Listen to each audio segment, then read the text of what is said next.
Bonsoir à tous et bienvenue dans notre émission spéciale dédiée aux interviews des candidats pour ces élections législatives. Ce soir, nous allons entendre les positions et les propositions des candidats qui se disputent vos voix pour le représenter notre circonscription. Le nombre important de candidats ne nous permettait pas d'organiser un débat, nous avons donc décidé de rencontrer chaque candidat individuellement et de leur poser les mêmes questions.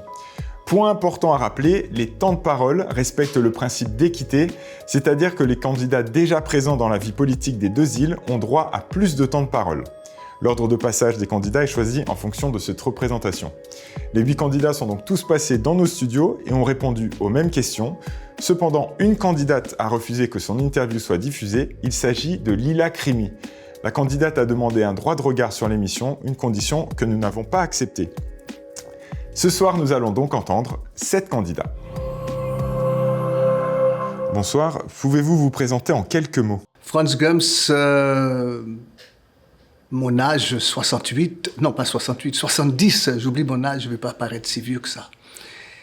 J'ai 70 ans et puis je suis né à Saint-Martin, j'ai grandi et puis j'ai travaillé pendant une très longue carrière à Saint-Martin. Bonsoir à tous, donc je suis Philippe Philidor.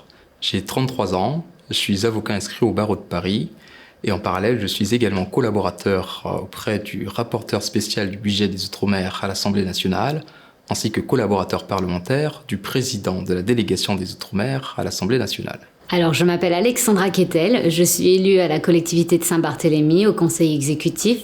Je suis aussi présidente du comité territorial du tourisme de Saint-Barthélemy. J'ai 30 ans. Et je suis à mon compte et jeune maman. Alors, je suis Ricardo Bettel, j'ai 36 ans, je suis actuellement responsable de communication à l'Office de tourisme de Saint-Martin. Bonjour, je m'appelle Diane Félix. J'ai une société de nettoyage, Diane Multiservice. J'ai 46 ans, je suis saint-martinoise, j'ai 3 enfants et une petite fille. Bonjour, je m'appelle Clément Chapdelaine. Je suis opticien à Saint-Martin depuis 5 ans et j'ai 32 ans. Alors, je m'appelle Hervé Meunier, j'ai 51 ans.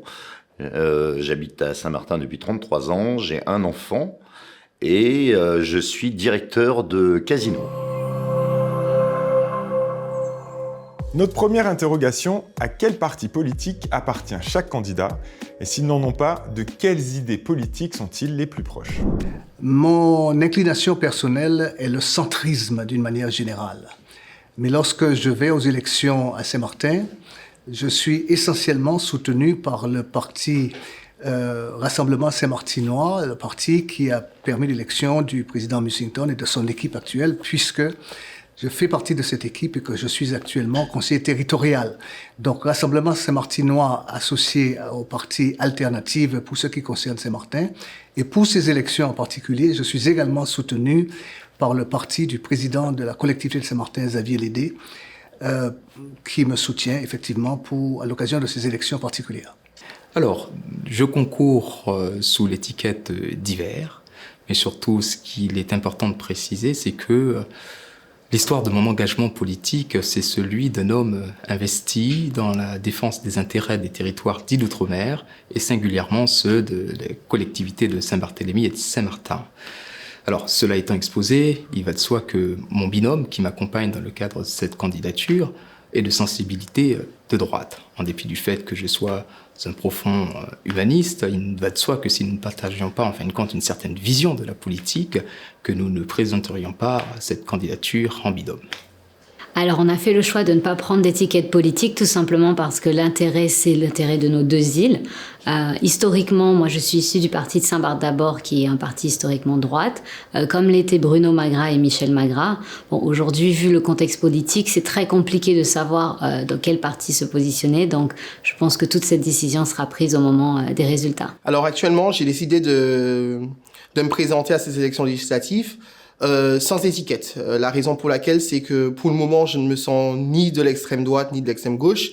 Saint-Martin, c'est une territoire qui est vraiment très particulière, avec des spécificités bien spécifiques à elle, ainsi que Saint-Barthélemy. Alors pour le moment, je pense que je vais œuvrer pour ce qui est bien pour nos deux îles.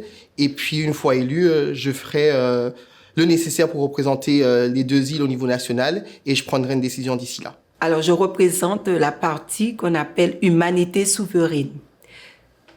Cette partie, nous sommes pour la défense des humanités et tout ce qui se passe dans le monde par exemple Nouvelle-Calédonie, Togo.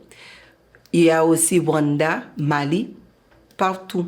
Alors pour Saint-Martin, je représente donc le parti Reconquête, le parti d'Éric Zemmour, que j'ai rejoint à sa création il y a de cela 3 ans. On va dire, alors moi j'ai appris à l'école la droite, la gauche, le centre, c'est un monsieur là il y a pas longtemps qui nous a appris qu'il y avait un centre. Moi je pense que la droite c'est si on travaille on doit pouvoir vivre de son travail, et puis la gauche c'est aussi pouvoir aider, donc je me situe un petit peu des deux côtés mais surtout pas du centre. Une fois élus, généralement, les députés s'organisent en groupe. Il est possible de faire cavalier seul, mais l'avantage de rejoindre un groupe, c'est le plus de représentation en commission et souvent plus de temps de parole en séance publique. Et si vous êtes élu, quel groupe envisagez-vous de former ? Je ne formerai pas de groupe, mais je serai apparenté au groupe Modem et démocrate, c'est le groupe centriste, un des 3 groupes qui formait en tout cas la majorité présidentielle, sauf que chacun de ces groupes aujourd'hui, à l'occasion de ces élections, a pris une orientation de plus en plus autonome, chacune avec sa propre identité. Donc, Modem démocrate, c'est le groupe auquel j'appartenais depuis 2022 et c'est fort possiblement le groupe auquel je serai apparenté si je suis et quand je serai réélu le 6 juillet. Alors, il s'agit d'une question extrêmement intéressante et d'autant plus intéressante que j'imagine que cela déterminera le consentement des concitoyens. Ce que je souhaite dire ici, c'est en réalité, il convient d'être honnête avec la population puisque dans ce contexte d'instabilité politique et d'incertitude politique, il est difficile de prévoir les équilibres politiques au lendemain des élections législatives qui arrivera post-dissolution. Ce que je souhaite dire tout simplement, c'est que nous avons des causes à porter, nous avons des souffrances auprès desquelles nous devons de faire le relais pour l'Assemblée nationale et nous souhaiterions tout simplement rejoindre un groupe qui nous permettra d'être audibles, de rendre à nouveau la place des Outre-mer auprès de l'Assemblée nationale pour adresser ces sujets de manière efficace et durable. Assurément, nous ne siégerons pas du côté de la majorité actuelle, nous ne serons pas auprès du front de gauche, mais toutefois nous verrons s'il n'existe pas ce groupe politique qui nous permettra de communiquer, de dialoguer avec l'ensemble des partis, puisque nous conviendrons que pour faire passer les idées, pour adresser les dossiers, dans ce contexte de polarisation de la vie politique actuelle, il conviendra d'être habile et de faire preuve de diplomatie. Nous avons peut-être un groupe politique qui aujourd'hui existe et qui s'adonne à cet exercice. Je pense éventuellement au groupe Liberté, Indépendants, Outre-mer et Territoires, qui regroupe en son sein un certain nombre de députés de différentes sensibilités, de gauche, de droite, du centre, mais qui ont pour cause principale la défense des intérêts des territoires dits d'outre-mer, la défense des territoires tout simplement. Alors, j'ai réfléchi un peu à la question et il y a une évidence qui se fait par rapport au Sénat. Aujourd'hui, on a la sénateur Madame Petrus et Madame Micheline Jacques, sénateur de Saint-Barthélemy et aussi présidente de la délégation aux Outre-mer, qui est de droite et le Sénat est majoritairement de droite. Beaucoup de travaux sont réalisés au niveau du Sénat qui pourraient être travaillés avec l'Assemblée et donc on pourrait faire un travail à 3, d'envoyer les documents à l'Assemblée, vice-versa vers le Sénat. Alors, formation d'un groupe. Alors, pour le moment, je pense que, comme je viens de le dire, je n'ai pas encore d'avis sur ça. Je pense, pourquoi pas demander à la population saint-martinoise et Saint-Barthélemy de choisir avec moi dans quel groupe nous voyons nous positionner pour siéger à l'Assemblée. Alors, c'est à réfléchir et négocier parce que tout est une gestion de temps et de négociation qu'il faudrait revoir avec ma partie et les principes. Alors j'espère pouvoir effectivement coopérer avec la nouvelle majorité qui se dessine à l'Assemblée nationale. Je sais que ça existe à l'Assemblée nationale. Il y a des députés qui travaillent sans étiquette et sans groupe. Pour l'instant, je travaillerai sans groupe et je sais que ça marche très bien. Le futur député de Saint-Martin et Saint-Barthélemy devra représenter les 2 îles parmi 576 autres députés. Nos voisins guadeloupéens ou martiniquais ont par exemple chacun 4 députés. Comment se faire entendre lorsqu'on représente qu'une seule voix dans l'hémicycle ? Comment vous assurer de bien faire entendre les 2 voix des 2 îles parmi 576 autres députés ? Non pas si je suis élu, mais lorsque je serai élu, je continuerai à utiliser un réseau que j'ai déjà développé depuis 2 ans avec mon groupe Modem, avec lequel je suis très solidaire et qui me soutient dans les démarches que je fais. Lorsque j'ai des démarches, des interventions à faire, je co-signe des lois avec ce groupe, je vote avec ce groupe et ce groupe a suffisamment de crédibilité pour que ma voix soit crédible auprès du gouvernement, auprès des différentes institutions nationales, parce que ce groupe dispose d'une respectabilité certaine. Effectivement, lorsque nous arrivons à l'Assemblée nationale, nous représentons une voix parmi 577 députés. Donc nous comprenons ici que la force d'un groupe, c'est de pouvoir compter en fin de compte sur ses pairs, mais pas que. Pour être en mesure de faire passer ses idées, il convient d'avoir cette capacité de dialoguer avec les uns et les autres, et c'est la raison pour laquelle j'expliquais précédemment qu'il ne conviendra pas de se cantonner dans un bord politique, il conviendra d'être dans un groupe politique qui nous donnera suffisamment de temps de parole pour porter auprès du gouvernement les sujets qui préoccupent nos concitoyens et nos collectivités, et pour lequel je pense avoir identifié un groupe qui existe et qui nous permettra effectivement de porter cette voix et de répondre à l'ensemble de ces critères.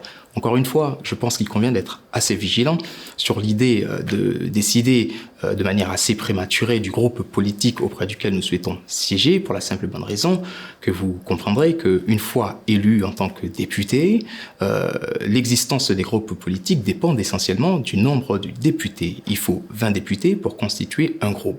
Par conséquent, il est tout à fait possible d'envisager qu'un groupe qui existait précédemment ne puisse ne plus exister par la suite du fait qu'il n'y ait pas suffisamment de députés pour le constituer.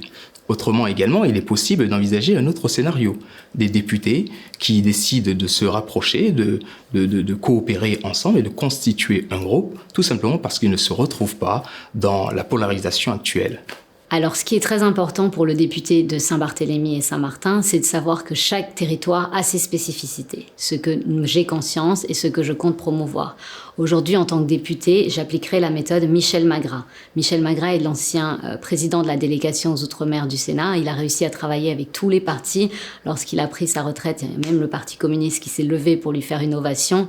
Donc sa méthode est très simple. C'est de faire comprendre à l'État qu'ils ont malheureusement des méconnaissances de nos territoires et à partir de là, s'engager aussi pleinement en tant qu'élu de la République, pas simplement élu représentant des Outre-mer, mais en tant qu'élu de la République dans les travaux de tous les autres territoires.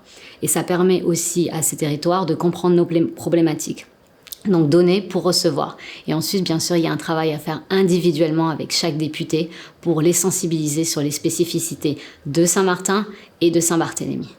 Alors, il faut savoir que déjà la personne en moi, Ricardo, je suis quelqu'un de très avenant, je suis quelqu'un de très déterminé.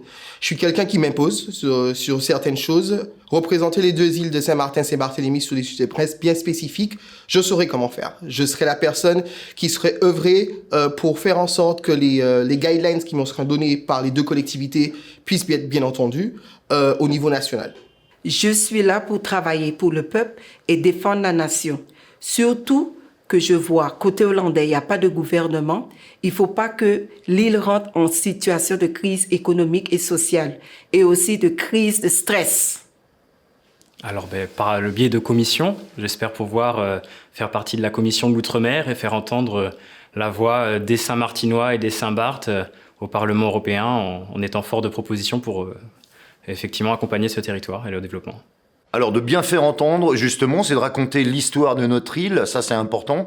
Qui mieux que... Enfin, moi, j'aime cette île du plus profond de moi-même, j'y habite depuis 33 ans, y compris Saint-Barthélemy. C'est faire remonter ce qui se passe à Saint-Martin, que ce soit les bonnes choses comme les mauvaises choses. C'est la préoccupation des Français de l'Hexagone, mais peut-être même encore plus des Français d'outre-mer. Les partis en ont fait un point fort de leur programme, le coût de la vie. De nombreux Français pensent que leur pouvoir d'achat a baissé ces dernières années.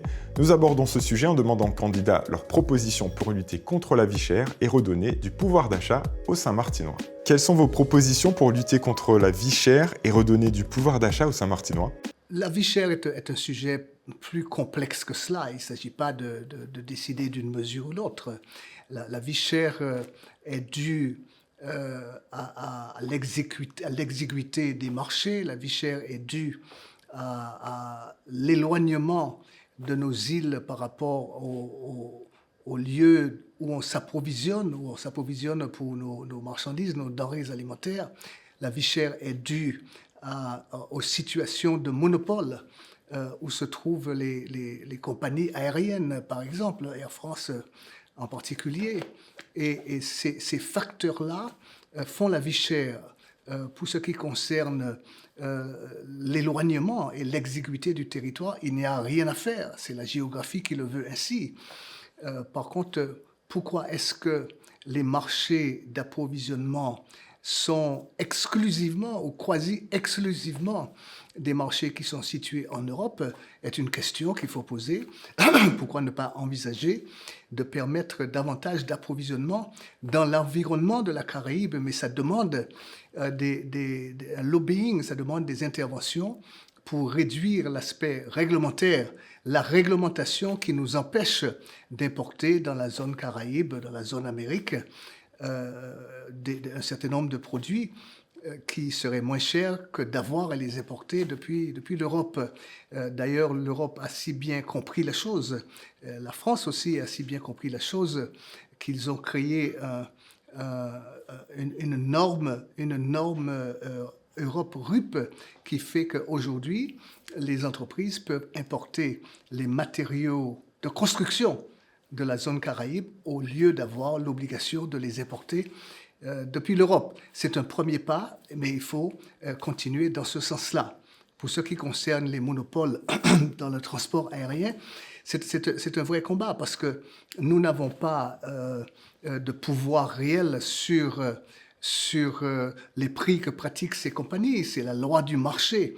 Et donc, nous intervenons pour qu'existe de la concurrence, plus de concurrence. Et nous savons que la concurrence est facteur de réduction des prix. Et donc, ce sont toutes ces actions-là. Lorsque nous encourageons sur le plan local l'agriculture, c'est pour permettre une moindre dépendance sur le plan alimentaire par rapport aux importations que nous faisons.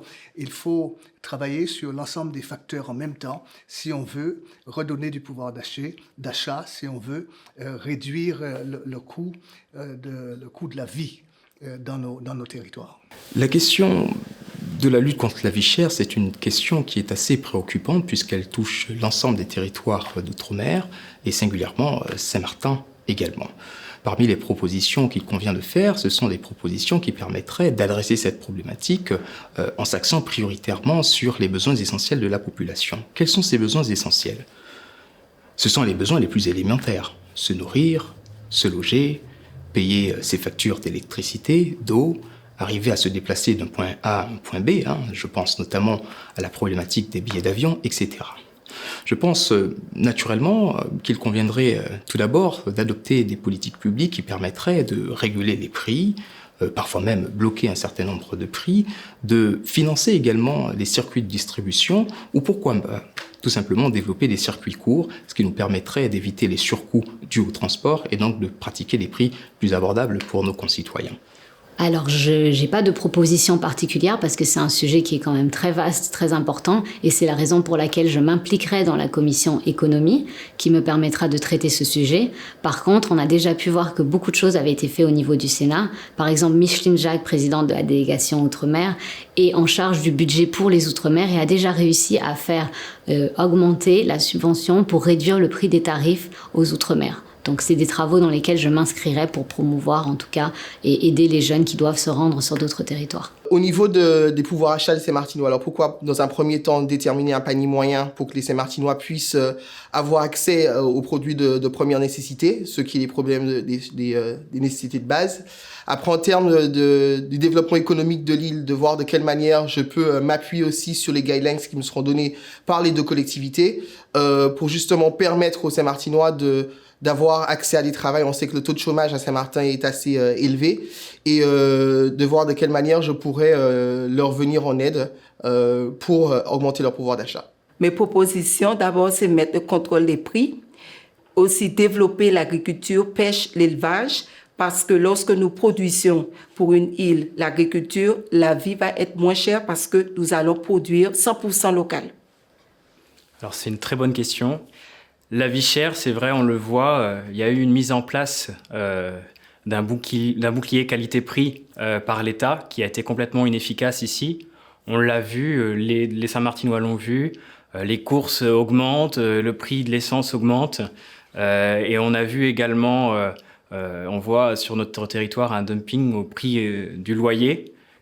On a aujourd'hui une hôtellerie, par exemple, pour le prix du loyer qui doit être accompagnée, doit être développée par des mesures et pour faire en sorte d'éviter la pression de la location saisonnière qui pèse sur les loyers des Saint-Martinois et des Saint-Barth également. Très important, très important. Pour moi, c'est l'une des choses les plus importantes à Saint-Martin. On doit arrêter d'être un petit peu les dindons de la farce. Effectivement, tout est cher, tout est devenu très cher. À commencer par les billets d'avion, les compagnies aériennes. Je me rappelle encore, il y a un moment, quand on allait payer un billet d'avion, on passait sur une petite caisse à l'aéroport de Juliana et on ne payait que 20 € de taxe aéroportuaire. Aujourd'hui, cette taxe aéroportuaire sur un billet d'avion, c'est presque le double du billet d'avion. C'est des choses qui sont complètement aberrantes. Aujourd'hui, le prix des matières premières dans les supermarchés, le prix... on nous fait croire que oui, effectivement, c'est le prix de l'augmentation générale, mais je pense qu'il y en a qui se goinfrent quand même un peu trop. Et la question suivante porte sur la continuité territoriale, avec un focus particulier sur le prix des billets d'avion. Nous souhaitons savoir quelles sont leurs idées pour améliorer la mobilité et les échanges dans nos îles et le reste du territoire. Quelles sont vos propositions pour améliorer la continuité territoriale, notamment sur le sujet des prix des billets d'avion ?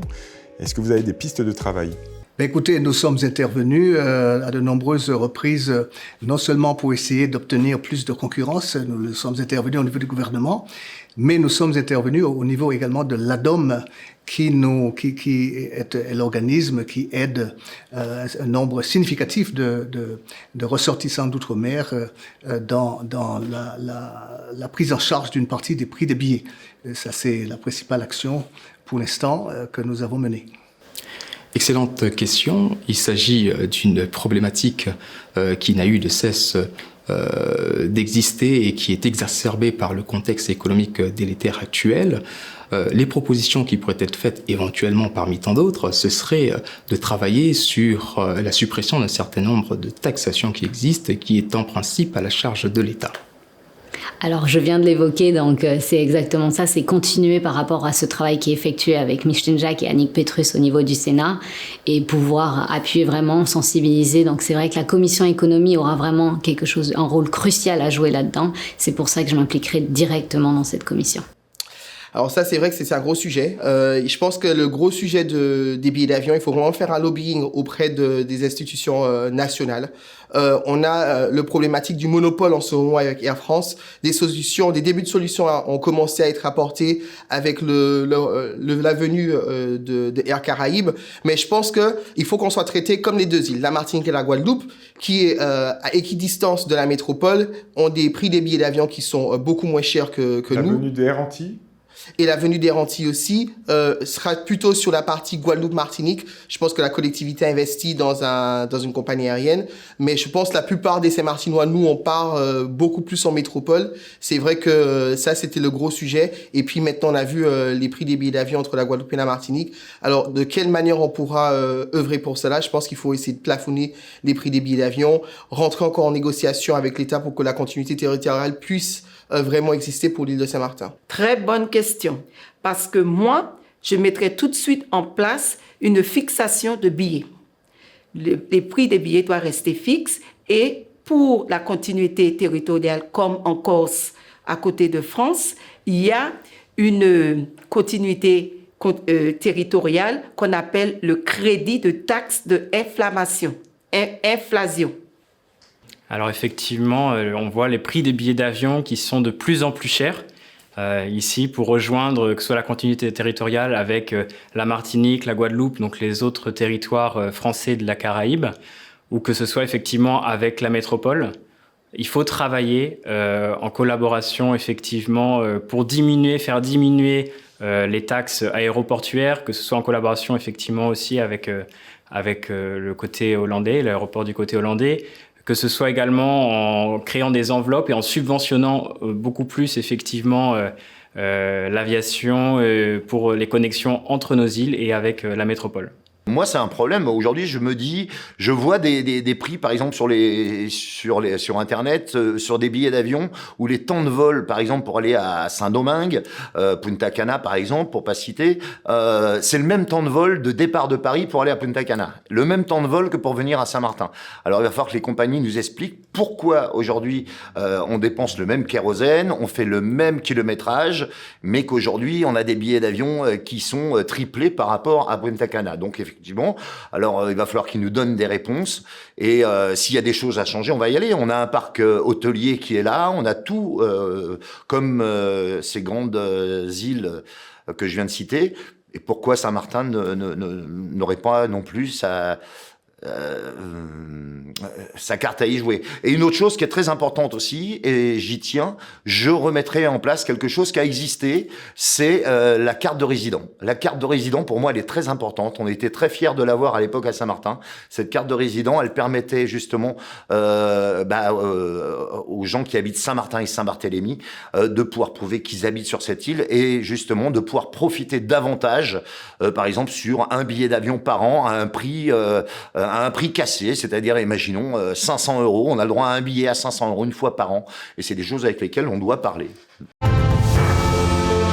Nous nous intéressons maintenant aux jeunes qui quittent l'île pour leurs études. Nous souhaitons connaître leur position pour encourager le retour des jeunes Saint-Martinois et les aider à s'intégrer professionnellement ici. Une thématique en lien avec la loi égalité réelle Outre-mer, une loi essentielle visant à réduire les inégalités entre le territoire d'Outre-mer et l'Hexagone. Cette loi prévoit des mesures spécifiques pour améliorer les conditions de vie, l'accès à l'éducation, la formation professionnelle ou encore l'emploi dans les régions ultramarines. J'aimerais connaître vos propositions en matière d'aide au retour sur le territoire pour les jeunes Saint-Martinois partis pour leurs études. Et plus généralement, quelle est votre position sur la loi égalité réelle Outre-mer ? Non.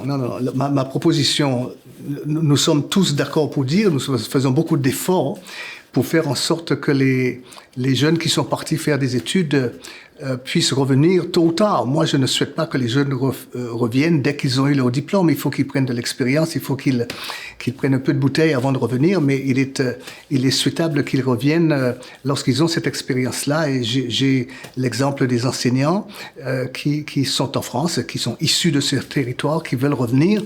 Et c'est une situation difficile. Nous sommes intervenus au niveau des ministères de la fonction publique et de l'éducation nationale pour faire prendre en compte un concept qui s'appelle le CIMM, le concept de centre des intérêts matériels et moraux. Mais ce système-là ne fonctionne pas tout à fait à notre convenance et par conséquent, il faut continuer le travail pour essayer de faire en sorte que ce dispositif soit plus efficace pour permettre le retour des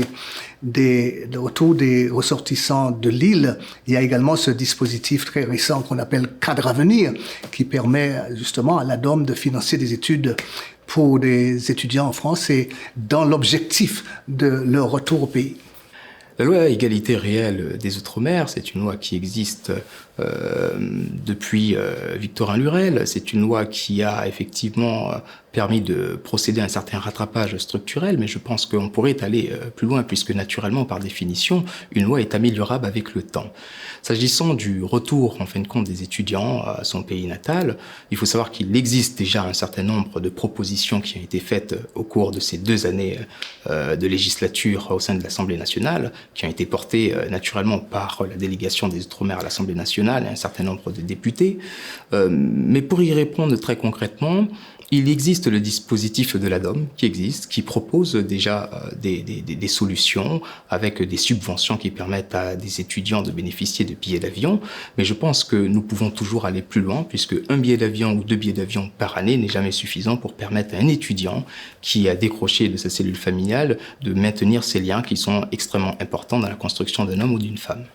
Alors malheureusement, comme beaucoup des lois, elles ne prennent pas en compte suffisamment les spécificités du territoire. Donc c'est là où ce travail de parlementaire rentre vraiment en jeu, c'est d'aller expliquer qu'il y a cette particularité sur Saint-Martin et sur Saint-Barthélemy. Donc vraiment sensibiliser pour pouvoir l'adapter, déposer des amendements pourquoi pas, et essayer d'obtenir un soutien pour que ça puisse passer. Étant un enfant du peuple qui est parti faire ses études, j'ai eu la chance de pouvoir revenir à Saint-Martin et vraiment trouver de l'emploi. travailler dans un secteur que j'adore. Je pense qu'à Saint-Martin, dans un premier temps, il faudrait faire un recensement de l'ensemble des métiers dont on a besoin. Je sais qu'il y a plusieurs forums qui ont eu lieu dans le passé pour cela.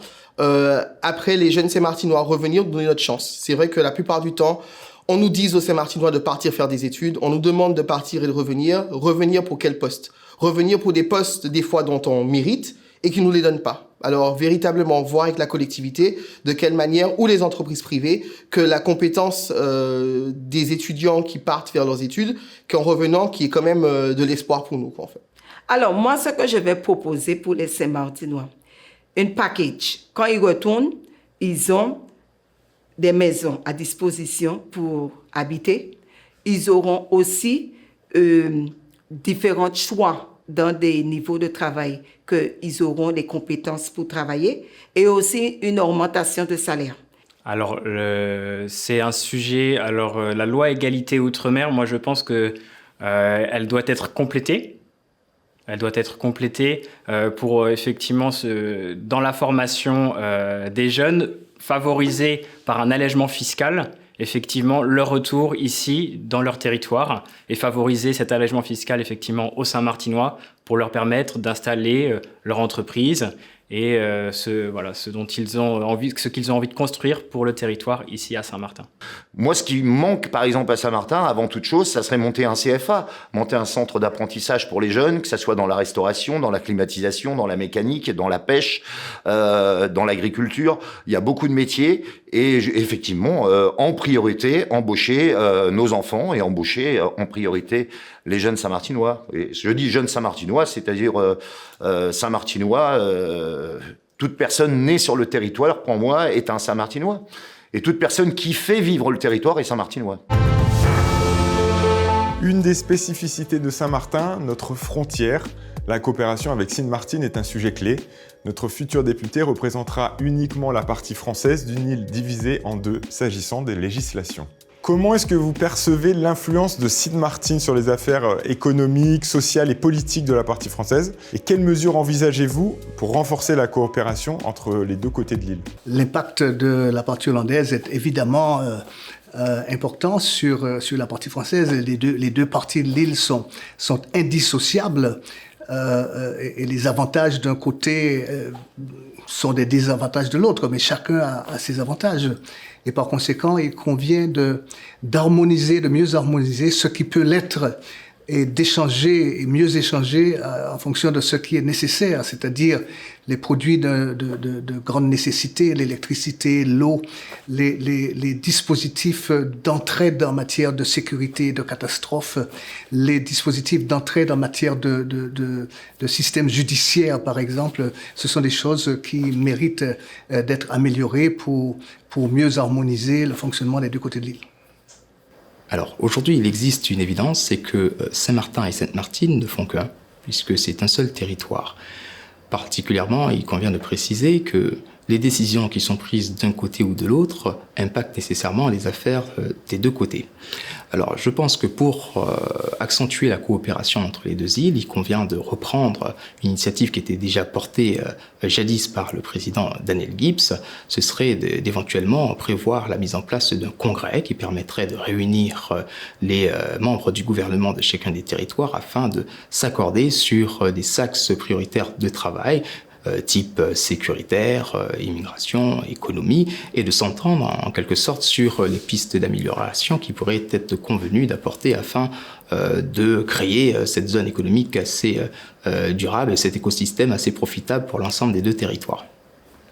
Alors déjà, c'est la complexité de Saint-Martin et c'est là où c'est important d'en discuter aussi avec l'État parce qu'on imagine Saint-Martin comme étant que Saint-Martin, mais il y a effectivement Sint Maarten et avec cet afflux de personnes qui vient sur Saint-Martin, ça joue aussi sur le travail et de même façon vice-versa. Donc c'est très important lorsqu'on met en avant le territoire de Saint-Martin de prendre en considération pas seulement la population de Saint-Martin, mais de Saint-Martin et Sint Maarten parce que les deux affluent sur ce qui se passe sur le territoire de Saint-Martin. Alors il est vrai qu'on est vraiment géographiquement situé. On a aussi Anguilla, on a aussi Saint-Barth, Saint-Eustache, Sint-Maarten. C'est des îles qui nous entourent. Alors de quelle manière on va pouvoir faire en sorte qu'il y ait une coopération entre les deux îles? On va prendre la question d'immigration. Actuellement, on a un sujet qui est vraiment très simple. Les Colombiens qui ont le droit de venir en partie hollandaise de l'île, mais qui ne sont pas autorisés à venir en partie française directement. Il faut trouver un moyen que la France et que nous, les représentants au niveau national, puissent trouver un moyen d'avoir une coopération plus approfondie avec le gouverneur de la partie hollandaise, la première ministre de la partie hollandaise, les services de l'intérieur aussi de la partie hollandaise et nous, pour qu'on puisse au moins s'aligner sur certaines décisions qui sont prises à Sint-Maarten et du mieux possible à Saint-Martin.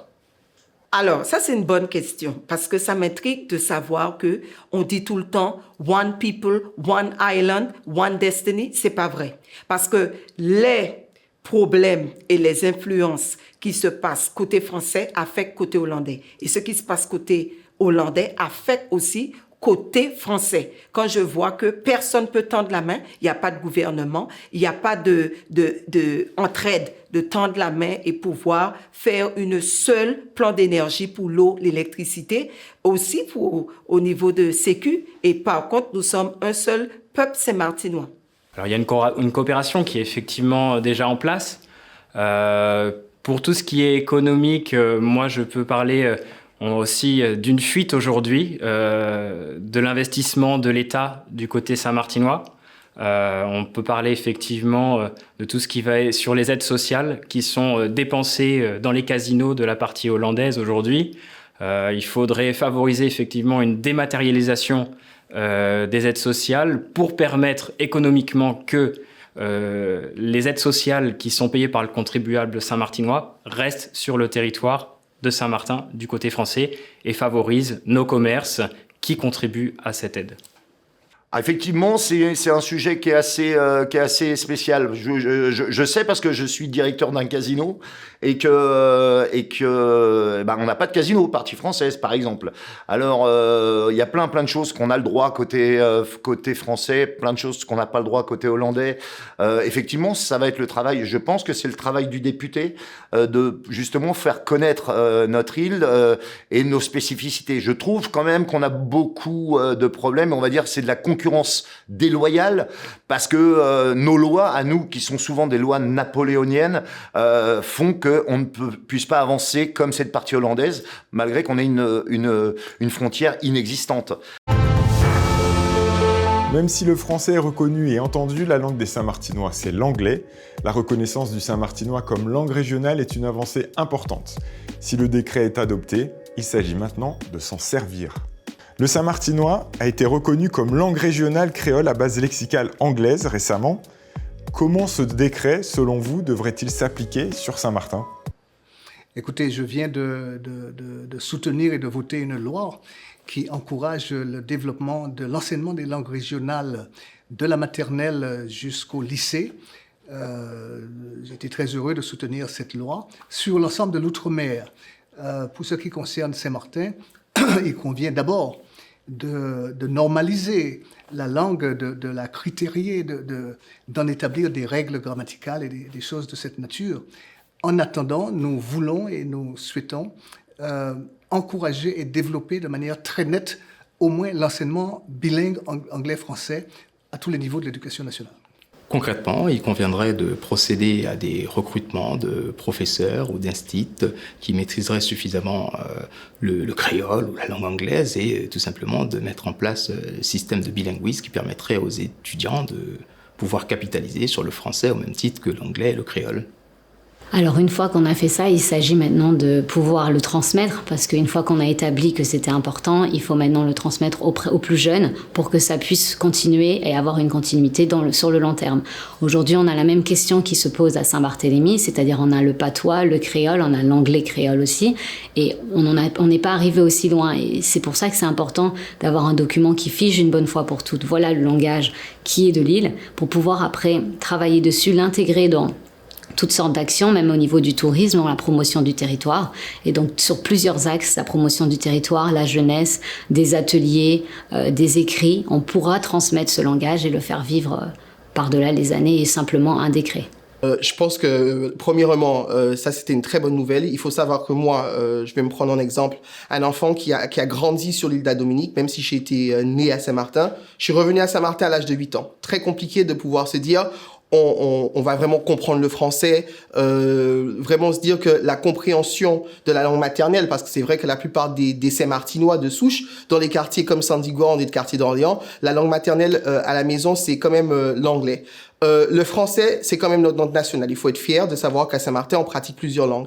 Mais avec des professeurs qui sont formés de la bonne manière pour qu'ils puissent vraiment donner l'éducation et l'adaptation de l'éducation à Saint-Martin, c'est pour ça qu'aussi je vais œuvrer pour que Saint-Martin et son rectorat de plein exercice, pour qu'on puisse comprendre, les personnes qui viennent sur Saint-Martin puissent comprendre véritablement les spécificités et où on arrive. Ça peut partir du principal jusqu'à l'agent d'entretien ou l'agent de permanence pour dans les écoles.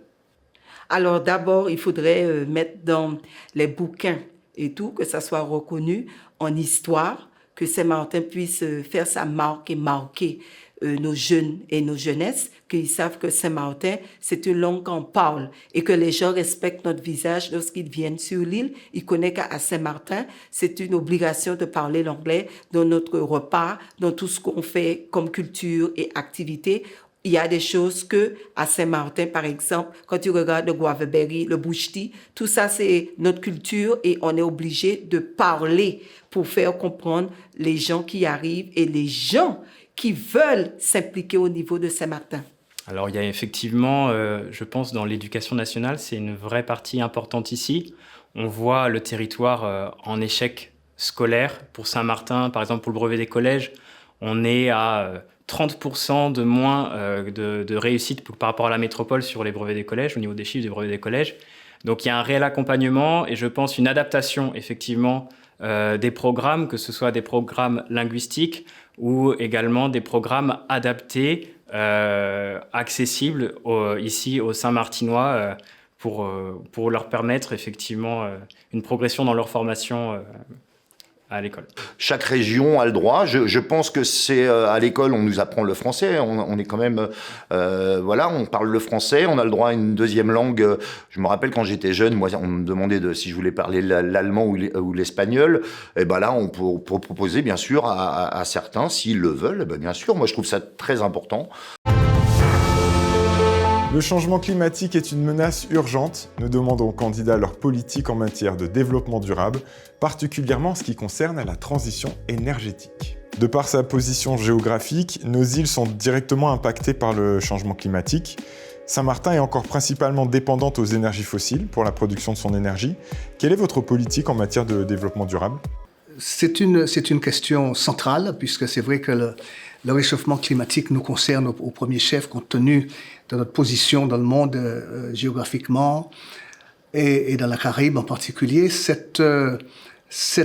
problème de l'énergie fossile est extrêmement difficile parce que nous dépendons quand même d'un opérateur national qui s'appelle EDF, qui a lui-même sa propre politique d'entreprise.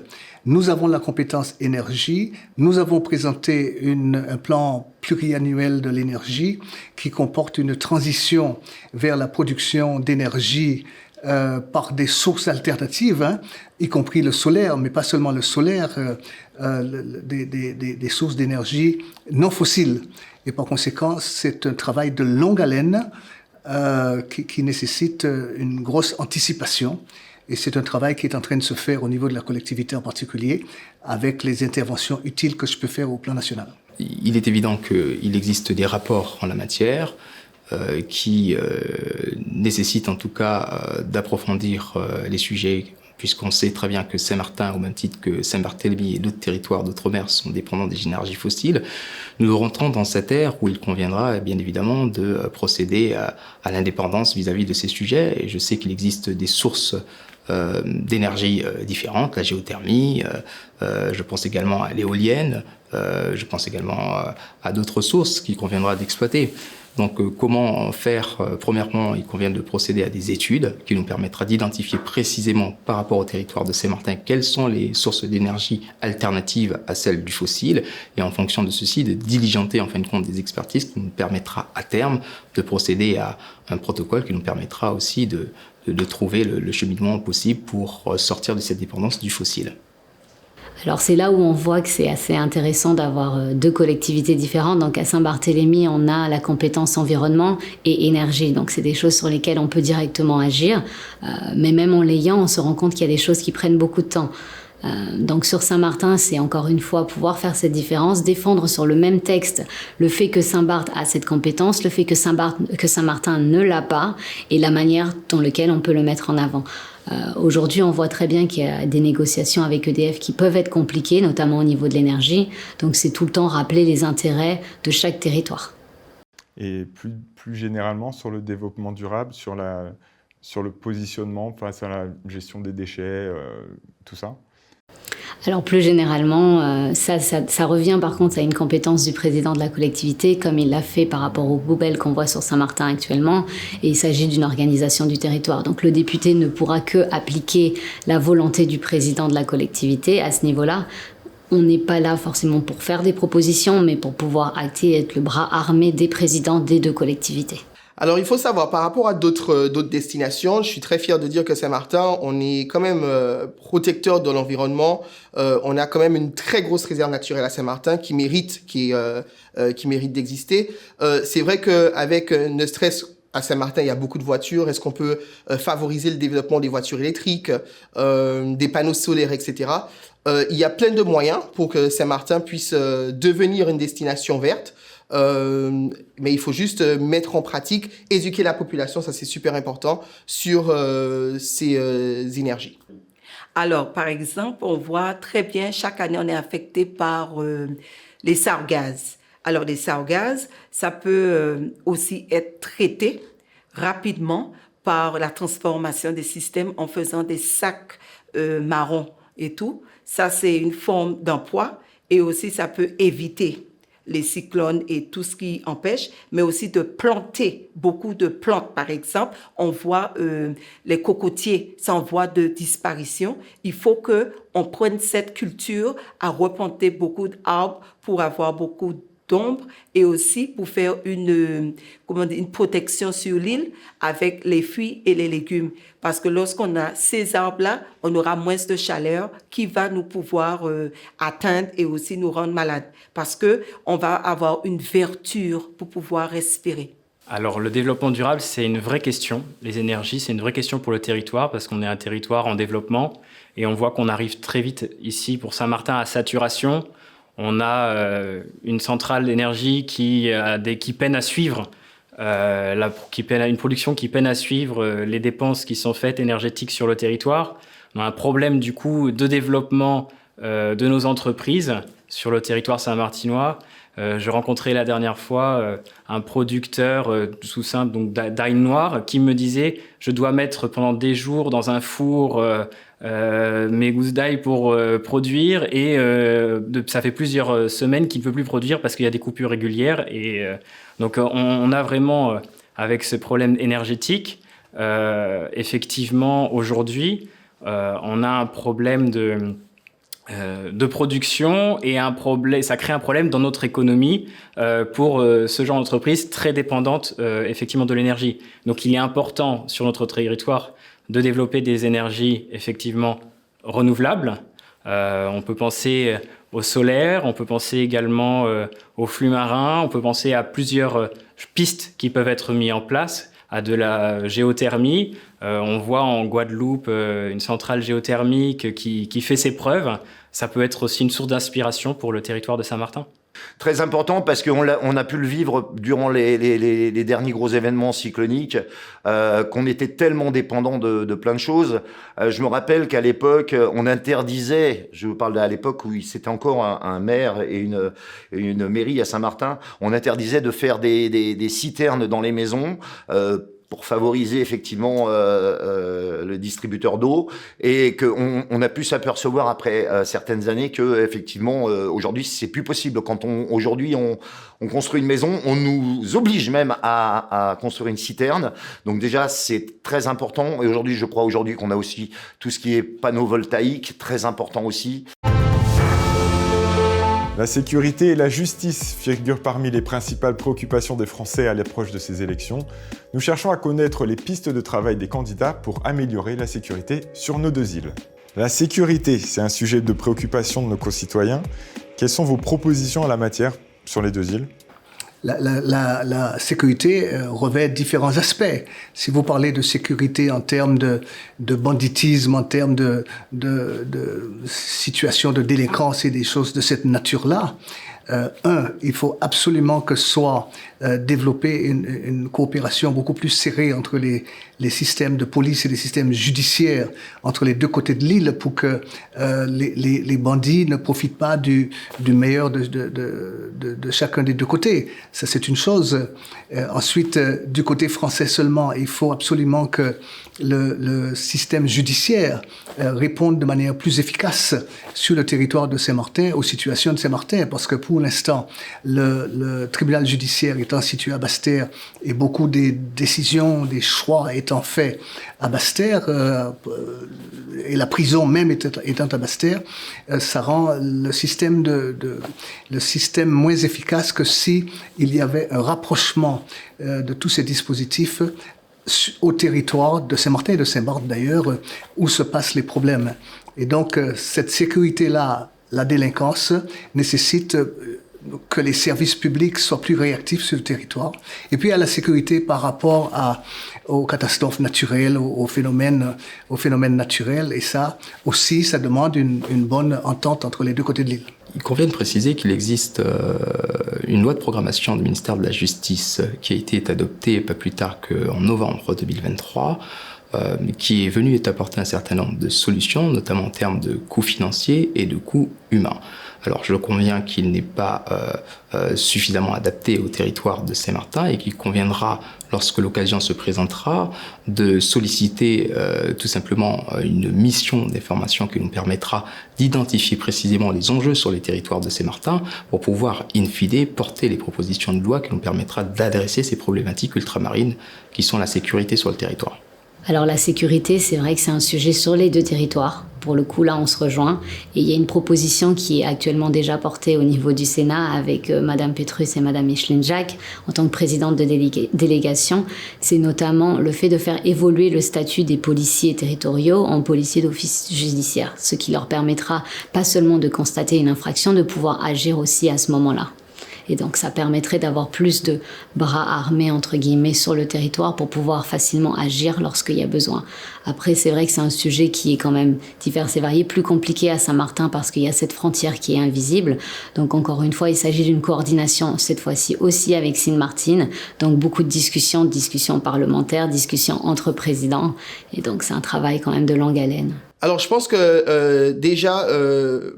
la sécurité est un aspect très important pour l'île. Actuellement, avec les difficultés qu'on a actuellement à Saint-Martin, peut-être renforcer un peu plus les circuits des gendarmes, de la police territoriale, faire en sorte, par exemple, ne serait-ce qu'à Marigot ou à Grand-Case, les îles qui sont fréquentées par les touristes, qu'on a plus de patrouilles un peu plus régulièrement, mais aussi éduquer la population. On m'a parlé tout à l'heure de l'économie. Quand il n'y a pas d'économie, il y a aussi de l'insécurité. Alors, il y a plusieurs choses qu'il faut qu'on puisse développer ensemble pour rassurer, en fait, ne seulement les Saint-Martinois, et les Saint-Barth, mais aussi les touristes qui viennent sur notre territoire. Il faut savoir qu'on vit majoritairement du tourisme. Une île qui n'a pas la sécurité, qui n'a pas la santé, c'est une île qui ne va pas pouvoir voir les touristes se sentir en sécurité sur notre territoire. Alors, je pense qu'il y a un domaine de développement de travail pour mettre plus d'agents de sécurité parce qu'il y a beaucoup d'événements sur l'île et il n'y a pas assez d'agents de sécurité. Et aussi, il faut mettre plus de patrouilles et beaucoup plus d'éclairage Marigot et partout sur l'île, il n'y a pas beaucoup d'éclairage et aussi des caméras de surveillance. Pourquoi je dis ça? Il y a des choses à détecter parce qu'il y a beaucoup de trafiquants de drogue, il y a beaucoup de problèmes avec les douanes qui doivent contrôler nos mers aussi parce qu'il y a beaucoup d'individus qui passent par la mer pour pouvoir rentrer pour faire des dégâts et on doit protéger nos eaux, les Saint-Martinois, et protéger notre jeunesse. Parce que ici, il y a beaucoup de jeunes qui ont beaucoup de fusils en pensant qu'ils sont cow-boys, mais ils ne sont pas cow-boys, c'est parce qu'il manque une éducation au niveau de la violence. Et pour la sécurité, pour qu'on a toujours les touristes qui viennent et vivent en paix, il faudrait qu'à Saint-Martin, on puisse appliquer les forces de l'ordre, pas seulement dans les différents quartiers, mais mettre les agences territoriaux policiers pour donner des jeunes de travail, qu'ils connaissent leur peuple, ils comprennent leur peuple, ils connaissent la situation que les jeunes vivent et ce que eux ils peuvent comprendre et mettre aussi des conseillers pour les accompagner. En fait, j'essaie de faire la part des choses entre les compétences de la collectivité, les compétences locales, et en fait, ce que vous, en tant que député, vous pouvez amener à travers des lois qui seront votées. Donc, encore une fois, je vous repose la question sur les lois pour appliquer, en fait, pour mettre tout ça en place. Ça passe par quelle loi pour équiper peut-être plus de personnes en charge de la sécurité? Quelle loi, en fait, au-delà des compétences de la collectivité? En tant que député, qu'est-ce que vous pouvez faire? Moi, je vais créer une loi qu'à Saint-Martin, c'est interdit de circuler avec les fusils qui n'est pas déclarés. Mettre une loi aussi que nos jeunes avec, comment on dit ça, les armes. La loi sur les fusils, c'est déjà en place, ça existe déjà. Aujourd'hui, toute arme doit être déclarée. Oui, mais imposer dessus et le renforcer. Parce qu'ils ne sont peut-être pas au courant et on ne voit pas l'application de cette loi ici. Parce que chaque fois, il y a une situation, tu vois toujours, ils sont prêts à enlever les fusils. Alors, je pense mettre une loi et le renforcer et l'appliquer. Et aussi mettre des caméras de surveillance, mettre en place à Saint-Martin une loi qui dit stop à la violence. Et parce qu'il y a beaucoup de vols de voitures et tout, et beaucoup d'agressions. Est-ce que ça, c'est pas une compétence de la collectivité et pas d'un député? C'est une compétence de la collectivité, mais c'est pas appliqué. La sécurité, c'est vraiment un problème sur l'île donc de Saint-Martin et aussi Saint-Barth. Et sur Saint-Martin en particulier, on le voit encore avec des braquages dans nos commerces, des homejacking, des carjacking. La sécurité, effectivement, doit être un sujet central, je pense, de cette campagne. On est en train de perdre cette image, on écorche l'image de Friendly Island avec tous ces crimes et délits impunis. Aujourd'hui, la justice, elle est désarmée. Elle est désarmée ici sur le territoire. On voit les délais, par exemple, les délais en cour d'assises sont de 2 à 3 ans sur notre territoire. Et les tribunaux sont surchargés. Les prisons également, la prison donc de Basse-Terre en Guadeloupe, où sont envoyés les personnes condamnées pour crime à Saint-Martin qui sont envoyées à Basse-Terre. On est à plus de 250% de remplissage de la capacité de la prison. Donc il faut donner plus d'armes à la justice, plus de pouvoir, je veux dire, dans ce sens, donner des peines effectivement plus lourdes, plus dissuasives pour diminuer la délinquance et la criminalité du quotidien. Des MJC, des maisons des jeunes, ça n'a jamais été recréé. Il y a des jeunes qui n'ont pas le choix que de se retrouver dans la rue et certainement à faire des bêtises. Mais il y avait des maisons des jeunes avec des grands frères. Ça, il serait important qu'on réouvre ces maisons des jeunes. Et puis, et cette sécurité va aussi malheureusement sur travailler peut-être aussi avec de la caméra de surveillance. Et sur cet ensemble de thématiques, comment représenter les deux îles équitablement? La méthode, elle est toujours la même. Je veux dire que il faut être crédible d'abord. Il faut que les gens aient le sentiment que lorsque vous parlez, vous représentez vraiment vos territoires, le territoire de Saint-Martin et le territoire, vos populations, vos exécutifs locaux. Et c'est une question de crédibilité. Il ne faut pas que vous arriviez en ne représentant que vous-même, en quelque sorte. Voilà, c'est ça la crédibilité. La méthode de travail que nous souhaitons mettre en avant, mon binôme et moi-même, c'est un travail qui mettra en exergue l'importance du travail collaboratif avec naturellement les acteurs politiques des deux territoires qui partagent cette circonscription, le travail collaboratif avec la société civile et les sociétés professionnelles. Puisqu'il convient de préciser que nous ne sommes que les relais, en réalité, de ces acteurs politiques, institutionnels et de la vie civile et socio-professionnelle. Et donc, de ce fait, il va de soi qu'il convient d'être en concertation sur des sujets qui sont aussi préoccupants pour les deux territoires. Alors, pour défendre équitablement les deux îles, déjà, je prends connaissance. Donc, moi, j'ai déjà la connaissance de ma collectivité, de la loi organique, comment elle est décrite. À Saint-Martin, elle est différente. Vous avez des compétences qu'on n'a pas. À partir du moment où on a établi cela, ça sera de faire toujours un travail d'équilibriste au niveau de l'Assemblée. Lorsqu'il y a un amendement ou quelque chose qui doit passer, une loi, il y a quelque chose qui va peut-être être pour Saint-Barth, mais pas forcément pour Saint-Martin. Donc c'est toujours prendre en compte ces deux spécificités, mais c'est aussi une coordination avec nos deux sénateurs, avec nos deux présidents, parce que celui ou celle qui connaît le mieux son territoire, c'est quelqu'un qui est issu de son territoire. Donc c'est impératif d'avoir une coordination très proche avec le président de la collectivité, les habitants et aussi avec mon suppléant qui sera sur le terrain pour pouvoir faire remonter toutes les problématiques. Alors, dans le programme que j'ai édité et j'ai publié, il faut savoir que je comprends la différence entre Saint-Martin et Saint-Barthélemy. Saint-Martin et Saint-Barthélemy, c'est deux îles qui sont de proximité, mais qui a deux cibles totalement différentes. On a une île qui a plus d'autonomie, qui a un statut de PTOM, et on a une autre île qui a un statut de RUP. Moi, je voudrais que les deux îles aient leurs propres députés. Je pense que les deux îles méritent d'avoir une représentation à titre égal, comme les sénateurs. Il y a un sénateur pour Saint-Barthélemy et un sénateur pour Saint-Martin. Alors, je pense que les deux îles ont le droit d'avoir une représentation de députation. Voilà. Alors, moi, je suis quelqu'un de terrain.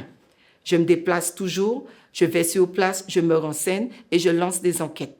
Parce que je dois savoir qu'est-ce qui se passe sur Saint-Barth. Qu'est-ce qui affecte le peuple de Saint-Barth.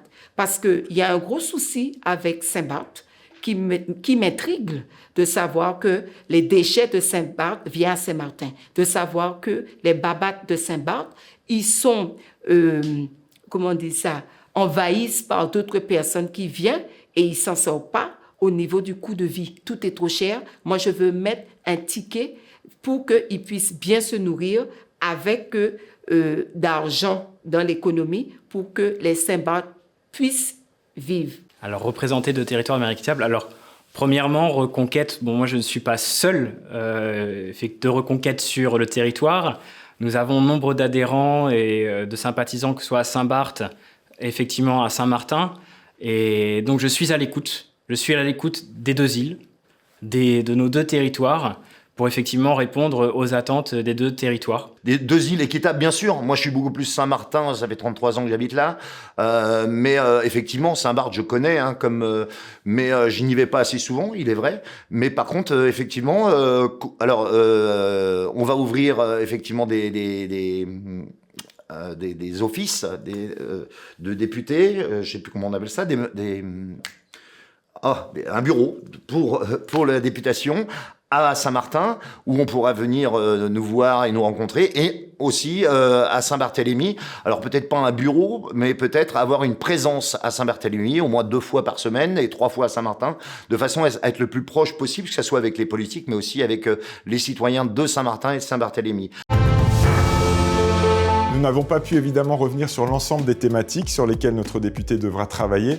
Nous avons donc demandé aux candidats une opportunité de mettre en lumière un aspect important de leur programme politique. Est-ce qu'il y a une autre thématique ou un sujet non abordé qui vous paraît essentiel ? Toujours dans le cadre de cette affaire de vie chère dont on a parlé tout à l'heure, on a parlé de l'aérien, on a parlé de la distance, on a parlé de l'exécuté des territoires, mais on n'a pas parlé du transport maritime parce qu'on est approvisionné essentiellement par des bateaux. Or, il y aura une modification très prochaine de l'organisation du transport maritime qui est fait par la CGM. Et donc, nous voulons travailler sur la réduction des effets négatifs de cette réorganisation du transport maritime.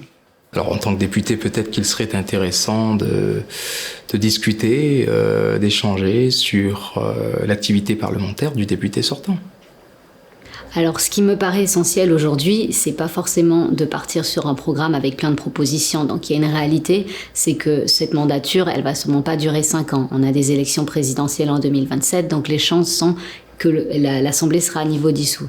Donc, mon initiative, ce n'est pas de faire plein de promesses qui iront dans le vent, mais de m'assurer que ce qui a déjà été promis par le gouvernement, qui est le travail du SIOM, que les 2 présidents des collectivités ont fait, c'est-à-dire faire remonter les besoins des territoires au niveau du gouvernement, que les promesses que le gouvernement a fait à ce moment-là soient tenues.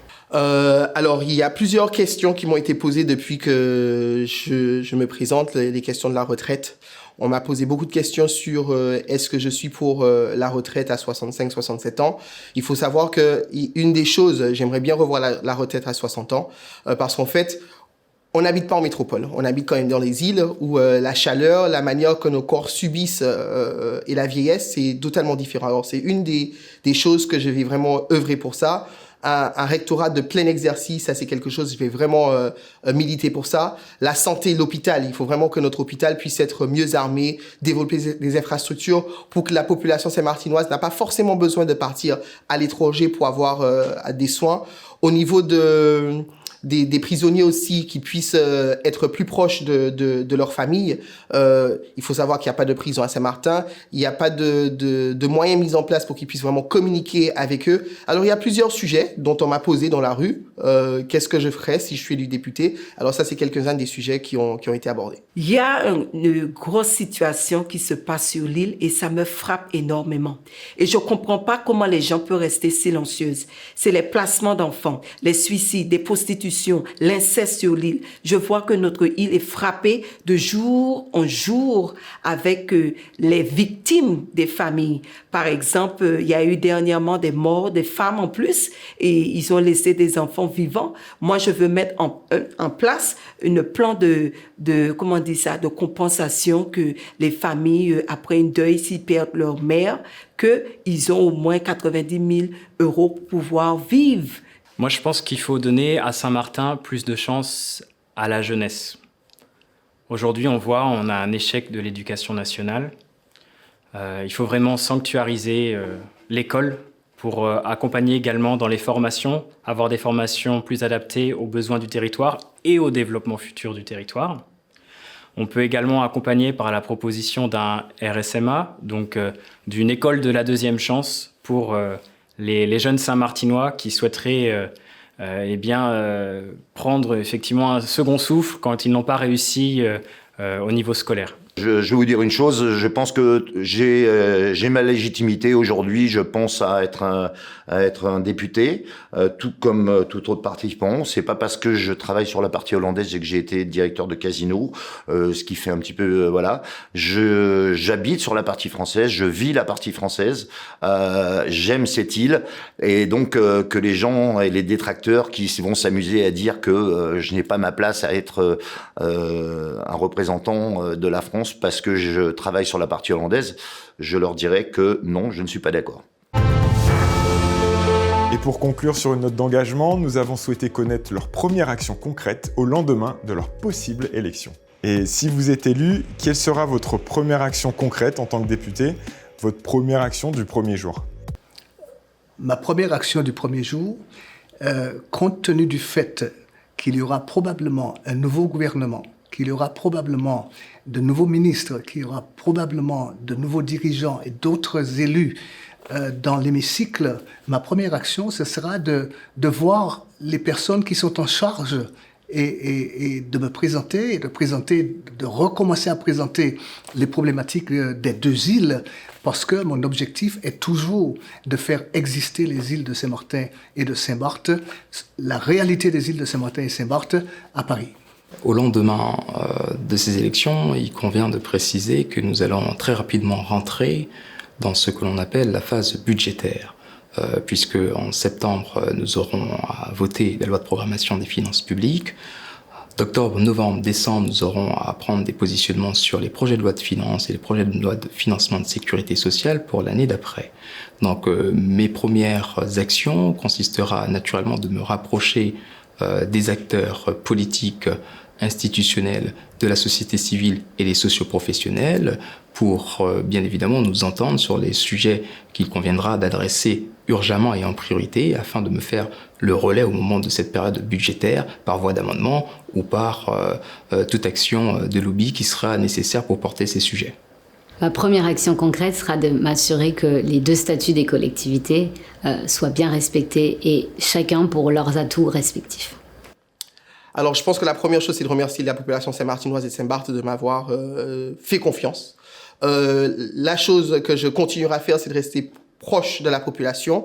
Une autre chose, c'est de voir avec le conseil territorial de Saint-Barthélemy et Saint-Martin qui sont en place, quelles sont les mesures qu'ils souhaiteraient que je défende au niveau national, et ensuite partir de là, aussi en écoutant la population pour savoir ce que eux aussi voudront que je fasse pour eux. Voilà. La première action du premier jour, ce serait déjà d'installer effectivement une coopération avec la nouvelle majorité qui est en devenir à l'Assemblée nationale et faire entendre aujourd'hui à l'Assemblée nationale la voix des Saint-Martinois et des Saint-Barth. Et je pense qu'un des premiers sujets qui nous préoccupe tous, c'est notre sécurité. La première chose, ça va être de toute façon, moi je pense, la vie chère. Ça c'est sûr, j'en mets un point stratégique là-dessus, la vie chère. Et puis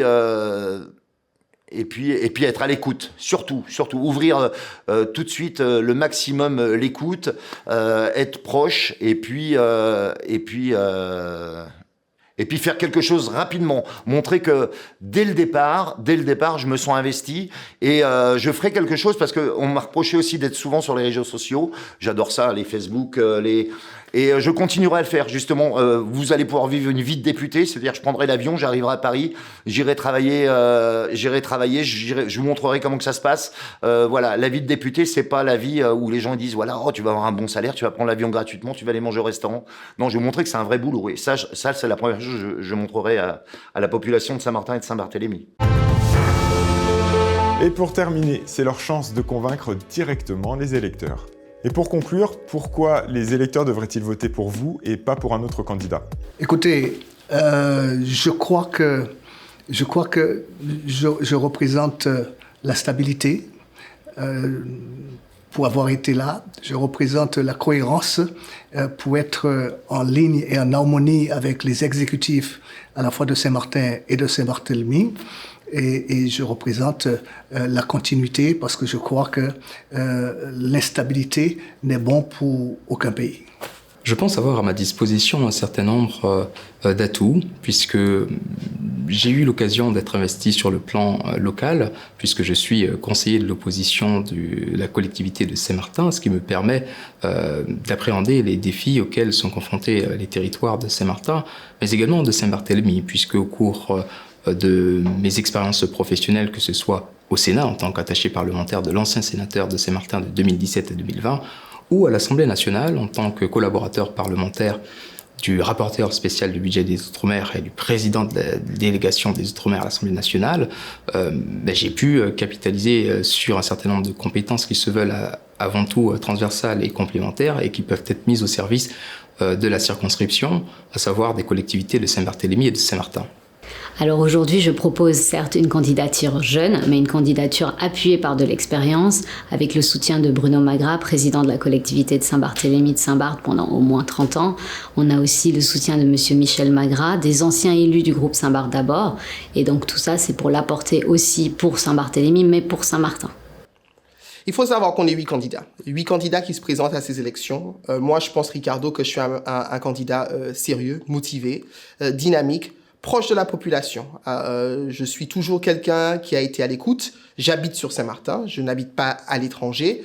Je suis jeune, dynamique, et je pense que donner la chance aux jeunes Saint-Martinois pour qu'on puisse vraiment commencer à s'occuper des affaires qui nous concernent, je pense que c'est important. La jeunesse, c'est le futur. Votez pour Diane Félix, la tête de liste, avec mon suppléant Brooks Claudine. parce que vous verrez le changement. Vous allez voir aussi que je tiens toutes les paroles que je dis et je suis une femme d'action et combattant et victorieux dans tout ce que je dis. Je crois ce que je dis et je fais ce que je dis. Et lorsque dans la vie, on met des bonnes actions, on récupère des bonnes actions après. Alors aujourd'hui, sur la circonscription, donc je suis le seul candidat d'une droite nationale et locale. On est du coup dans le milieu effectivement saint-martinois et Saint-Barth très impliqués et on est là pour défendre la voix souvent peu défendue et pas entendue des Saint-Martinois et des Saint-Barth. Et je répondrai pourquoi pas. Voilà, pourquoi pas. J'aimerais surtout... Saint-Martin m'a donné tellement de choses durant ces 33 ans, c'est l'âge du Christ, m'a donné tellement de belles choses, vraiment. Il me reste un tiers de ma vie à faire. J'aimerais que ce dernier tiers, puisque j'ai décidé de finir ma vie complètement à Saint-Martin, j'ai envie de l'offrir à Saint-Martin et voilà. Donc voter pour moi, c'est voilà, essayer d'abord et puis après on en reparlera, mais je suis prêt. Et c'est ainsi que se termine notre émission spéciale. N'oubliez pas qu'il est essentiel de voter ce samedi 29 juin pour élire notre député et faire entendre la voix de Saint-Martin et Saint-Barthélemy à l'Assemblée nationale à Paris. Pour voter, assurez-vous d'être inscrit sur les listes électorales et munissez-vous de votre pièce d'identité le jour du vote. Pour plus d'informations, retrouvez ce programme et d'autres contenus sur notre site internet. Merci de votre attention et à bientôt.